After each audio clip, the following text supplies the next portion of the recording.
Bismillahirrahmanirrahim. Tanya hari ini kita berangkat? Kami ini. Oke, kenapa kalau kakak sakit? Ambil waktu lama. Oke, kalau sakit? Tahu. Jadi perempuannya enak, betul. Satu kelas berapa siswanya? 22. Kalau nggak berangkat berapa jadinya? 20. Oke, 20 berapa nih? Nah, oke, betul 20. Garis mau tanya nih, siapa yang semalam sudah belajar anak-anak? Belajar. Dari 20 anak yang belajar nih satu. Sore belajar. Nah, kalian jadwalnya gimana? Kalau ujian baca. Oh, ujian. Kalau jadwal pelajaran itu gimana? Atau jual semua? Bukunya? Nah, jadwalnya sore, malam, pagi? Malam, nggak apa-apa. Jadwal kami siapa? Jadwal pelajaran? Ya, malam, kapan? Oh, sore, malam. Jadi kalian hanya jadwal, nggak buku baru dimasukin ke dalam tas, nggak buka lagi. Ya, oke, mulai hari ini siap belajar di mana? Ini dari dua dulu. Belajar, tidak hanya dilakukan ketika ujian. Belajar itu bisa belajar membaca. Kalau yang belum membaca ada? Oke, bisa belajar semua. Ada yang tulisannya masih belum rapi? Oke, nah itu boleh belajar di rumah menulis. Oke, siap belajar di rumah? Siap. Ada kesepakatan kelas yang harus disepakati kita bersama. Yang pertama, selama proses pembelajaran, semua murid harus mendengarkan dengan tenang dan menjaga kondisi kelas agar kondusif. Jadi ketika berada di sini mengajar mereka ini kalian harus tenang mendengarkan, tidak boleh bicara sendiri, bermain sendiri, maupun membantu temannya. Siap? Kurang kompak nih, siap? Yang kedua, berani bertanya dan menyampaikan pendapat. Kalau berani mendengarkan kalian masih bingung, kalian boleh angkat tangan. Baris, saya kurang paham. Nanti Baris ulang lagi katanya. Kemudian kalau kalian punya pendapat, misalnya Baris menjelaskannya salah, kalian juga boleh berpendapat. Maaf Baris menerangkannya salah. Boleh. Boleh seperti itu ya, siap? Siap? Oke, yang ketiga, menjaga kebersihan kelas. Nah, lihat keliling sekeliling kalian ada siapa? Nggak ada. Kalau tidak ada, berarti. Oke, nanti setelah selesai ambil. Lihat di sekeliling kalian kasih bersih. Nanti setelah pelajaran ini selesai, lingkungan di sekitar kalian juga akan bersih. Siap? Siap kesepakatan kelas ini dilakukan? Oke, tadi matematika sebelumnya itu tentang bangun datar, betul? Betul? Nah, Baris mau tanya, apa saja jenis-jenis bangun datar? Apa aja, Mbak? Oke, yang belakang apa aja, Mas, jenis-jenis bangun datar? Lingkaran, lagi? Lagi? Oke, di sini apa, Mas? Layar lagi? Ya, betul yang ini? Oke, kalian sudah tahu ya? Apa saja bangun datar? Betul. Lanjut. Kalau ingin mengetahui bangun datar yang paling disukai, oke. Bangun datar yang kalian sukai apa? Persegi. Siapa yang suka persegi angkat tangan? Oke, siapa yang suka segitiga angkat tangan? Satu. Siapa yang suka persegi panjang? Siapa yang suka lingkaran? Lingkaran? Oke, lingkaran satu. Oke. Siapa yang suka lagi segi enam? Satu. Apa lagi? Siapa yang suka layang-layang? Oke, layang-layang. Nah, itu aja, Pak. Nah, yang kedua, kalau ingin mengetahui bangun datar yang paling disukai adalah bagaimana caranya? Nah, tadi kan Baris sudah tanya nih, bangun datar yang kalian sukai. Tadi persegi ada berapa orang yang kalian sukai? Enggak, ada berapa orang persegi? Lingkaran ada berapa orang? Satu. Yang suka lingkaran itu banyak tadi ada 5. Yang suka segitiga tadi ada berapa orang? Oh, enggak, banyak tadi ingat ya. Oke. Nah, lanjut. Kalau data sudah dikumpulkan, bagaimana supaya sudah dibaca oleh orang? Kan tadi Baris sudah tanya. Digambar boleh. Apa lagi? Saya tulis. Ya, betul ditulis. Apa mereka benar? Tidak. Emang bisa dong. Oke, salah. Ya, Pak. Oke, dipoting dulu, ditulis, digambar boleh. Yang keempat, bentar ya sekarang. Nomor 3, kalau data sudah dikumpulkan, bagaimana supaya sudah dibaca oleh semua orang? Kan tadi oh ya, ditulis dengan rapi, betul. Diapain, Mas? Tapi ditempel. Dibacakan di depan kelas lagi, Mas? Ditempel apa nih yang ditempel? Ditempel fotonya. Oke, teman-teman. Yang keempat, menurut kalian, bagaimana cara menyajikan data bangun datar favorit teman-teman kalian agar tidak dan mudah dibandingkan? Bagaimana tadi? Oke, dipoting apa lagi? Digambar. Oke, hari ini kita akan belajar bagaimana cara menyajikan datanya itu agar terlihat jelas dan mudah dipahami oleh semua anak kelas 4. Kelas 4 apa sih ini? Oke, betul, berarti baca soalnya. Nah, coba amati. Kalian amati ada berapa lingkarannya. Baris kasih buat ya. Jangan diucapkan. Kalian simpan dulu di memori kalian. Yuk, buang deh ya. Nanti bukan saya siap-siap. Kalau kalian merasa ini sulit, ditulis boleh. Bawa buku dan pensil. Oke, salah. Baris kasih waktu 2 menit. Ayo, cadangan dari ini diharapkan kalian mampu membaca dan menyaksikan data yang disajikan dalam data. Yang kedua, mengumpulkan dan menyajikan data sederhana dari lingkungan sekitar dalam bentuk diagram data. Ketiga, menyimpulkan informasi dari data.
Tadi apa aja?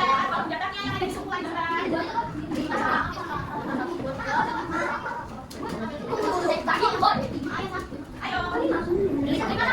Balik batu. Yang tadi apa aja?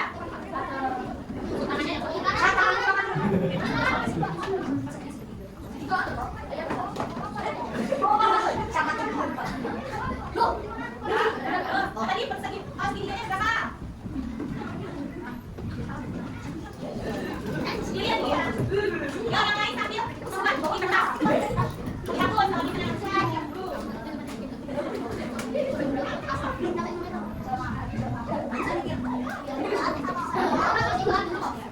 Yo, mana nih?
Pada video kita kali ini, kita akan belajar matematika kelas 4 SD dengan matematika data dalam bentuk diagram data.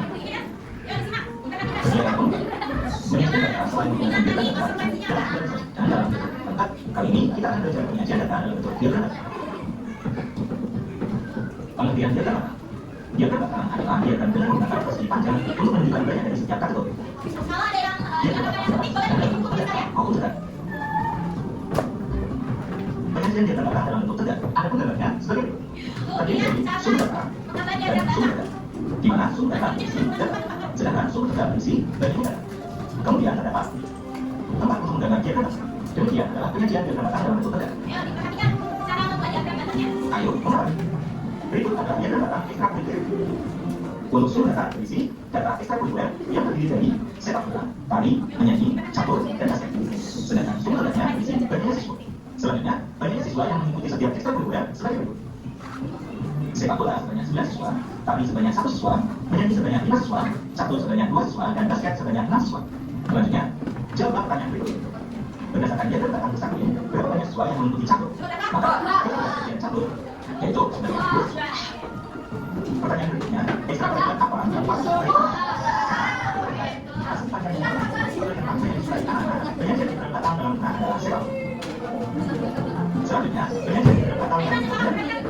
Adapun bentuk diagram datanya terdiri dari sumber data dan sumber data, di mana sumber datanya berisi banyaknya data, sedangkan sumber datanya berisi data. Dan terdapat bagian tempat menggambar diagram data. Selanjutnya, ayo mengenali. Berikut adalah data diagram data kegiatan lomba. Untuk sumber datanya berisi banyaknya siswa, sedangkan sumber datanya berisi data lomba yang terdiri dari pengetahuan umum, puisi, bahasa Inggris, IPA, dan matematika. Banyaknya siswa yang mengikuti lomba sebagai berikut. Selanjutnya, jawablah pertanyaan berikut ini. Lomba apa yang paling banyak peminatnya?